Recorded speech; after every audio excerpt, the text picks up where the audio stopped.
It's the Locked On Podcast Network, your team every day.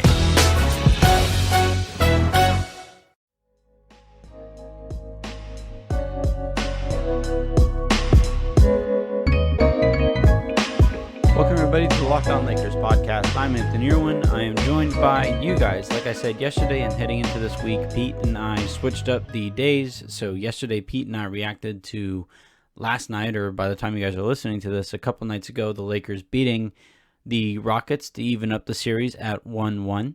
That was a really fun show, and I thought in terms of the matchup, I think it's a fascinating one just because I think from game to game, you're really going to see some pretty clear varying approaches and differing approaches from whether it's players or the coaches, and it makes for a wildly fascinating series. I mean, you always hear in boxing, right?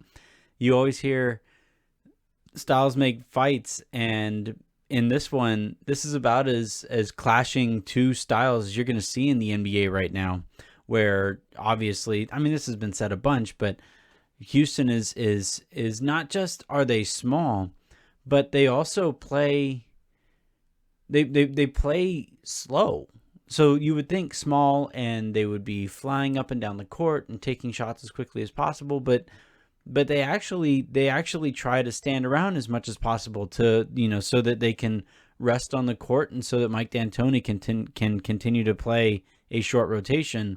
Whereas the Lakers, as you saw last night, especially in the fourth quarter, when they get out and run, there's just nothing Houston can do to deter them from it. I think right now, LeBron James is now shooting or making his shots at the highest clip in the league right now in the key, and that's a pretty good sign. I myself had some questions about his athleticism, but if he's finishing at the rim right now, he's at by 76% at the rim right now. That means he's elevating pretty well and finishing, albeit against a smaller Houston team. But Robert Covington is actually a pretty good rim protector. PJ Tucker is one of the best positional defenders in team defenders in the NBA. And then they have a whole bunch of wings and athletic players to try to stop you from getting into the key in the first place.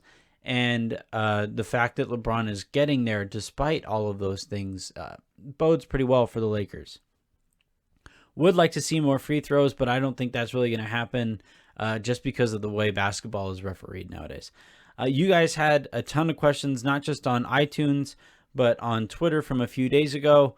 I think I saw there were 80 total replies to the tweet that Pete and I sent out last week, so I will answer as many of them that I can get to. Let's go ahead and dive in.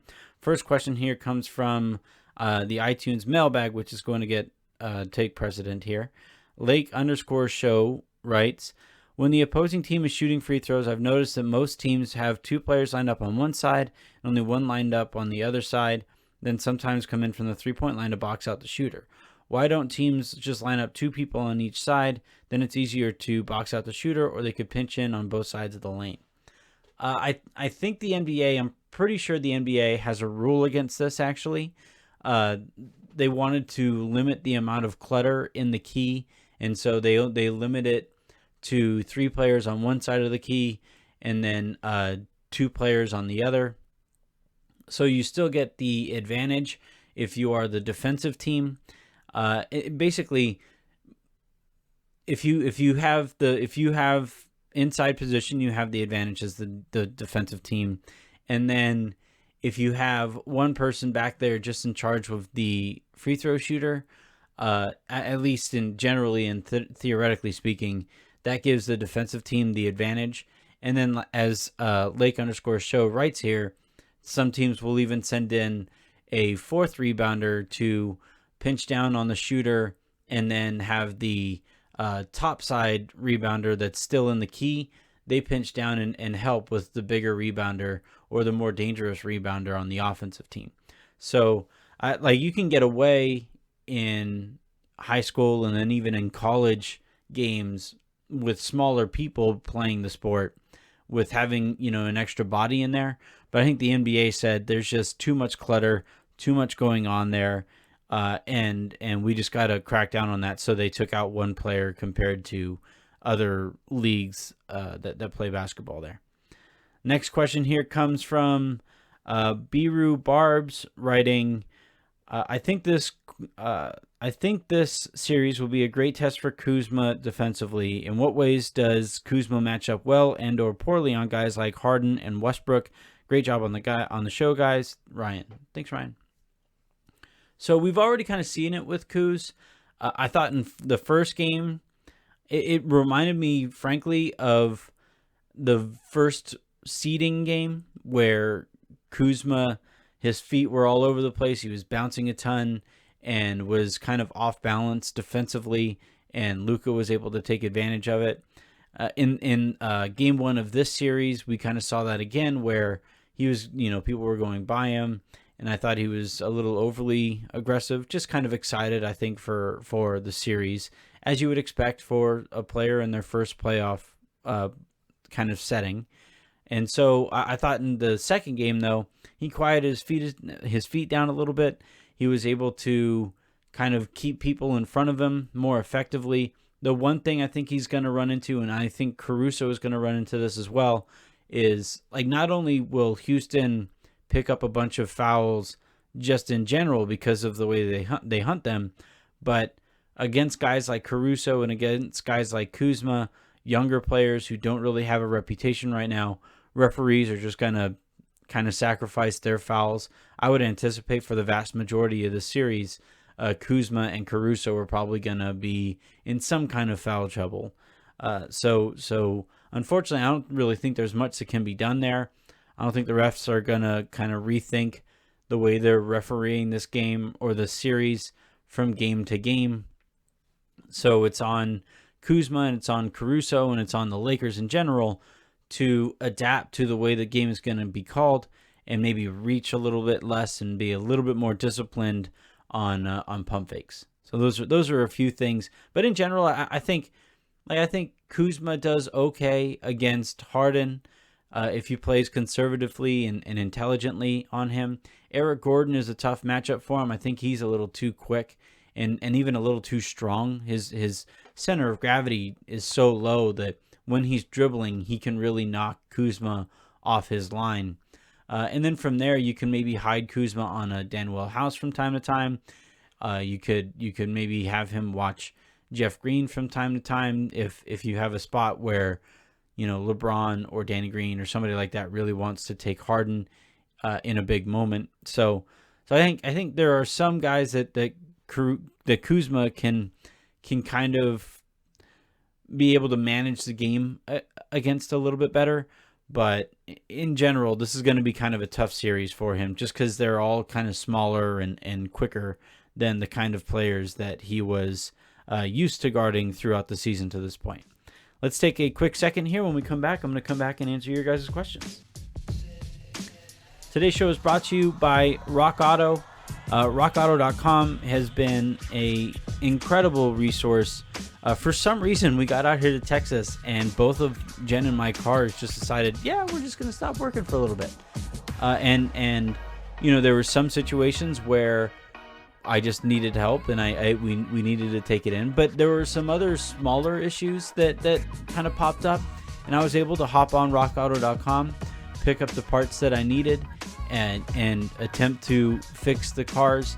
In some cases, I was more successful than others. But overall, like it's a cool feeling when you feel like you've worked with your hands, especially for me. I one of the softer jobs one can possibly have, and so diving under the hood and trying my hand at some of these things, so long as I'm not biting off more than I can chew, is a lot of fun. Actually, it's become kind of a fun little hobby. And Rock Auto has made that all the easier. They have every part that you could ever possibly need, regardless of what kind of vehicle you're driving or fixing. They have prices that are going to remain reliably low, no matter what background you have in trying to fix your car.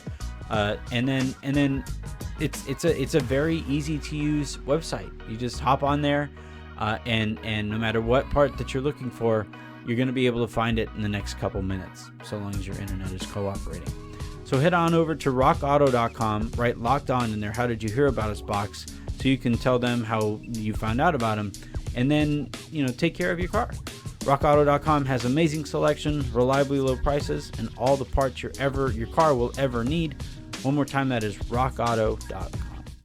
Hi, this is Nate Duncan from the Hollinger and Duncan NBA show here on the Locked On Network. About 5 years ago, I found myself just not feeling the way I wanted to, and I realized that I just wasn't getting enough sleep. I was waking up after 6 hours instead of 8 hours like I normally get. And I realized that my mattress was just kind of uncomfortable. I was tossing and turning. I was developing some back pain. So my wife and I tried Helix Sleep, and we have been getting the best sleep of our lives ever since then. And the reason is that their 2-minute sleep quiz matches your body type and sleep preferences to the perfect mattress for you. Whether it's a soft or a firm mattress that you like, you sleep on your side, your back, or your stomach, you sleep really hot. With Helix, there's a specific mattress for each and everybody's unique tastes. And now I get my 8 hours every night.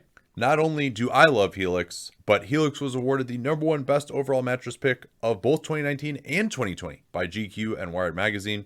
To get started with them, go to helixsleep.com/lockedonnba. Take that 2-minute sleep quiz, and you can do it worry-free. They have a 10-year warranty. You get to try it out for 100 nights, risk-free, and they'll even pick it up for you if you don't love it. But you're going to, because it's made for you. Right now, Helix is offering up to $200 off all mattress orders and 2 free pillows. Once again, get up to $200 off at helixsleep.com/lockedonnba, the name of this network. All right, the next question here comes from Doms Drew. Been a ton of talk surrounding the trio of JaVale, Dwight, and Rondo been somewhat unplayable in this series. Is there a way to hide Rondo defensively against the Rockets in limited minutes because he's one of the only guards on the roster that can throw lobs? We saw it in yesterday's game, or by the time you guys are listening to this, the game Sunday night. If you have Rondo out there and he's guarding Westbrook, he can kind of be hidden a little bit. And I think Rondo understands, what you'll see from Rondo is he'll go up and he'll annoy Westbrook, 90 something feet from the basket and just kind of play contained basketball from there. And then as he gets closer, he'll back off and force Westbrook to be a shooter, or, maybe funnel him towards a trap or something like that, which I hope the Lakers don't spend very much time trapping Westbrook. But and then when Rondo is guarding Westbrook off the ball, he can roam a little bit. He can kind of play rover. He can get in some passing lanes. The Lakers just are not paying any attention to Rondo or to Westbrook whatsoever. And as a result, because Westbrook in Sunday night's game was okay with taking 3-pointers, that strategy really paid off. One thing to really pay attention, though, if Westbrook pays attention to the tape and looks for ways to mitigate against the strategy that the Lakers are using on him throughout the season, it was a big topic of conversation. Wow, look at how few 3-pointers Russell Westbrook is taking. Wow, look at this. He's shooting so much from the mid-range. And what that has a lot to do with was the ball would rotate over from a trap or something like that. He would catch the ball in a ton of space, and instead of shooting, he would either drive hard to the basket and try to get all the way to the rim, or at least just kind of poke and prod around the defense and either find somebody to pass to or rise up and take a mid-range jumper that he's more capable with than he is from the 3-point line. So in Sunday night's game, it worked really well because Westbrook kind of played into the Lakers' hands. I would anticipate, though, over the course of maybe the next couple games, I'm hoping I'm wrong, but I would imagine he's going to go and look at the tape and see how passive he was. And it was weird to see a passive Russell Westbrook. I've never seen it.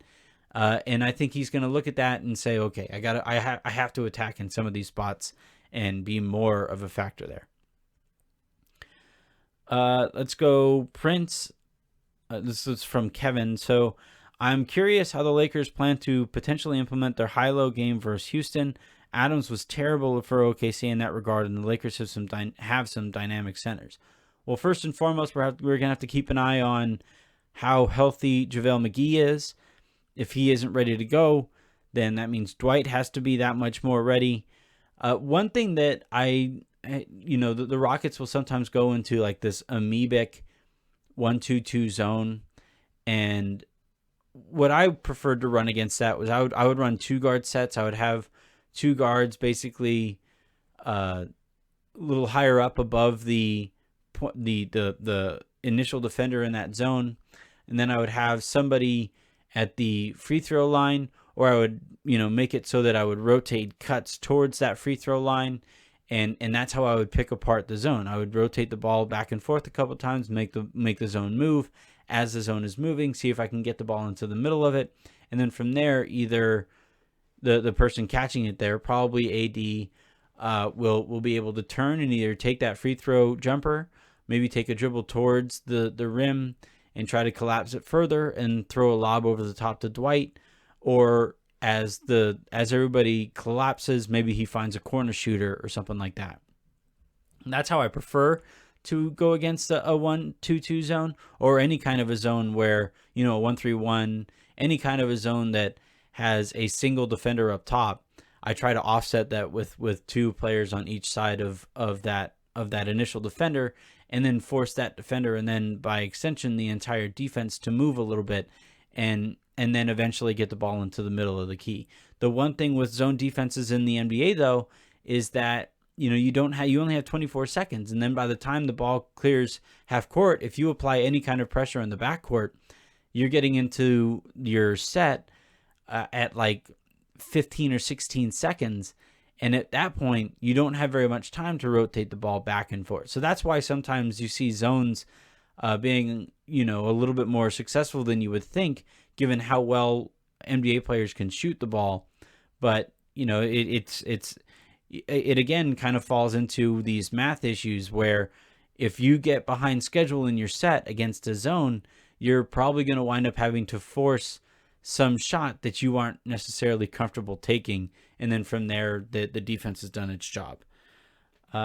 Let's take one more second here, and when we come back, I will finish off with as many of your questions as I can possibly answer. All right, today's show is brought to you also in part by DoorDash.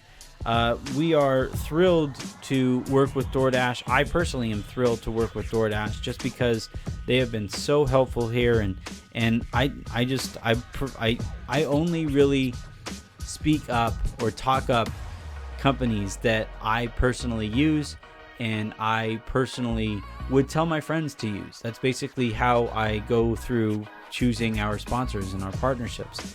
And everybody who doesn't use DoorDash, I tell them, you got to try this out. They have 300,000 partners in the US, Canada, Puerto Rico, and Australia. And you can, those are national chains. You have local chains. You have, fast food restaurants, whatever it is that you might be craving in that moment. DoorDash is going to have you covered, and they're going to get it to you quickly and safely, and your food is going to be fresh.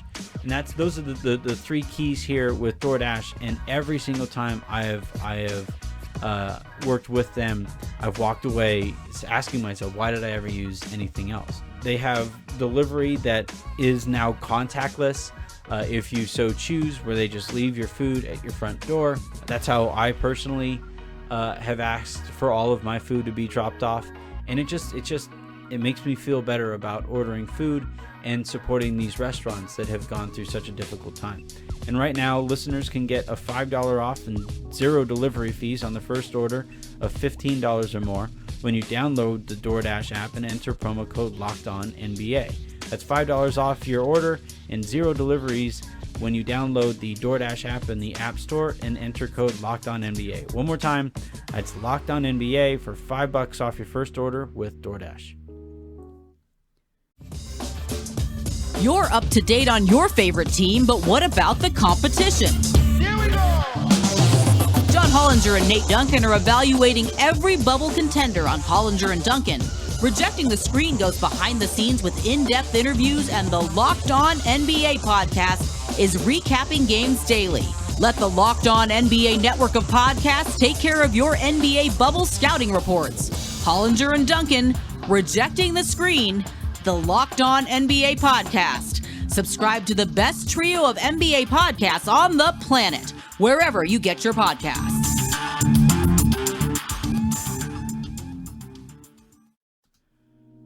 All right, so the next question here coming from, this is from @Team Ingram. THT minutes coming. Lakers need to defend shooters and to be fast in transition defense. He should be on the active list in this series. And then forever, I guess, is I think how they meant to write that. I just don't trust rookies, especially undrafted rookies. It's one thing when like Zion is being asked to carry a large load in playoff type settings, or, even we've seen some players come in and take care of business there, but generally they're first round picks, or if they're second round picks, that's a huge anomaly. But I think for somebody like THT, he got some experience in the bubble. He is going to, be next to all the teammates and understand the intensity that comes with playing in the playoffs. He's going to understand preparedness for those situations. And then next year, probably, or the year after, he'll be ready to impact these games in any way, shape, or form. Right now, I just don't think he's quite ready for it. Next question here comes from Bright Uduji @EnterEnergy writes, what's the minimum numbers? Oh, we already answered this question. So this next one comes from Simon Rebello. From which game onwards do you see AD starting at the 5? I'd say game 2. So we have passed game 2, and he did not start at the 5. The thing to keep an eye on here is JaVale's health. It appears that Dwight is in Vogel's doghouse. He didn't play at all in that last game, and he still didn't play even when JaVale got hurt, which should speak volumes. And if you're looking for, kind of hints as to what the rotation might look like moving forward, Dwight might start next game, but if he starts, it'll probably be with a quick hook, and the Lakers will probably go primarily with Anthony Davis at the 5. You got that report right after game 1 that said, Anthony Davis isn't thrilled about it, but he's willing to play the 5 in this series. Thank you, Anthony, for doing the thing that makes your team better and better equipped to win the series. But yeah, I think if Dwight doesn't have it and JaVale is hurt, then that's going to force the Lakers' hand in terms of starting Anthony Davis. And then I still think ideally you get some minutes with Dwight in there just to punish and to have, like, think of it like a running back, right? You'll kind of ask yourself over the course of a football game, why are they just running out up the middle? What are they doing here? And what it basically is just like tires out the at least and especially the center of the line. And if you can break one open and get into the secondary, then even better, right? That means you're doling out some punishment to the safeties and the cornerbacks back there. But over the course of the game, the more that you do that and the more that you do so successfully, you at least theoretically have some, you might win the time of possession battle, and then you might be able to get those interior linemen nice and tired so that when you need to make those runs, those 2 or 3 yard per carry averages become 6 or 7 or 5 or 6, and you're gaining legitimate chunks there to be able to further take care of the time of possession battle. In this case with Dwight, it's kind of the same concept where you put him out there, maybe he slaps the ball back to the backcourt a couple times, and you get a couple loose balls and you generate a couple extra possessions. At the very least, though, maybe he sticks an elbow in PJ Tucker's back and just kind of makes him a little bit less comfortable moving forward. He doles out some punishment to Robert Covington and makes his legs a little more tired, so that when those guys are guarding Anthony Davis later, they can't move their feet quite as well, and either they pick up a foul or AD just goes by them outright. That's kind of where I think Dwight and even JaVale have some value in this series. Let's go a couple more here. Let's go from Chato Mate or Matt. did Dame and CJ train our guards to defend perimeter guards better? Are our bigs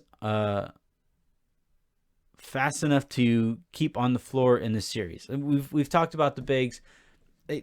It's not like their speed is actually kind of an advantage when they get out and run. So when you're asking about fast enough, they're fast enough to hopefully take advantage of the Rockets in this series. It's about quickness. It's a lateral quickness that, like Dwight especially, I'm a little nervous about, and especially against a team that you want to try to keep off the line. It's a tough series for Dwight, just flat out. And now with Dame and CJ, yes and no. Like I don't think Dame really prepares you for Harden because of how much bigger Harden is, and because of how he tries to get fouled in ways that Dame doesn't necessarily do so much. CJ's a little bit better of a, you can translate guarding CJ to guarding Harden a little bit better. Similar size, maybe a little smaller. CJ might be. But similar kind of tricks in the bag. CJ operates a lot more from the mid-range than Harden does. So that's a bit of an adjustment when you're going from CJ to Harden. But the biggest thing is, like, over the course of a 7-game series, you get your reps in against Harden, and hopefully you figure him out before he figures you out. And that's basically the name of the game when you're guarding against somebody like that. Let's go one more question here. Let's go from Miles Politich. Doris Burke, late in the Houston OKC game, talked about a conversation she had with Vogel about fouling when up 3 points and seconds to play. Vogel talked about it. If you do try to foul on a downward dribble to prevent a shooting foul, what are you guys' thoughts on fouling up 3 or not? I mean, it's all situational, but generally speaking, especially against a 3-point shooting team as good as the Rockets are, you want to be able to take a foul and give them less time, or get into the free throw game, and hopefully you can take advantage of them on the other end of the court. But for the other concern here when you're fouling up 3 is how confident are you in your free throw shooters, right? We've all seen LeBron shoot free throws late in the game. It's a bit of an adventure. Anthony Davis is a pretty good 3-point shooter. KCP is a pretty good free throw shooter. But if like Alex Caruso and Rajon Rondo are on the court, those guys are pretty easy foul targets. So yeah, I would say ideally you foul and then trust guys like LeBron and AD and KCP to be able to knock down a couple free throws and win the game that way. The other thing too is Houston and most NBA players at this point have kind of understood when they're probably going to be fouled, and they'll try to trick the referee into calling that a 3-shot foul anyway, which, as we've seen, just ask Miami, referees are all too happy to call. So I would say do so, but make sure you're doing so at least 35 feet away from the basket, and make sure you're doing so against a player who might not anticipate the foul and try to get a shot up anyway. And then when you do that, you got to go down to the other end and make your free throws or finish on the offensive side of the ball. All right. That is going to do it for this episode of the Locked On Lakers podcast. Thank you guys a ton for all of the questions. This was a lot of fun. Make sure you guys continue to get those in the form of 5-star reviews on iTunes so that we can continue taking advantage of that approach to reviewing the show. And then, if you can't leave questions on iTunes, you can send them to me or the show on Twitter at Locked On Lakers. That, like I said, is going to do it. Pete and I will be back to talk about the game tomorrow night after it happens, right after it happens. Until then, have a great rest of your day. Make somebody else's. We'll talk to you tomorrow.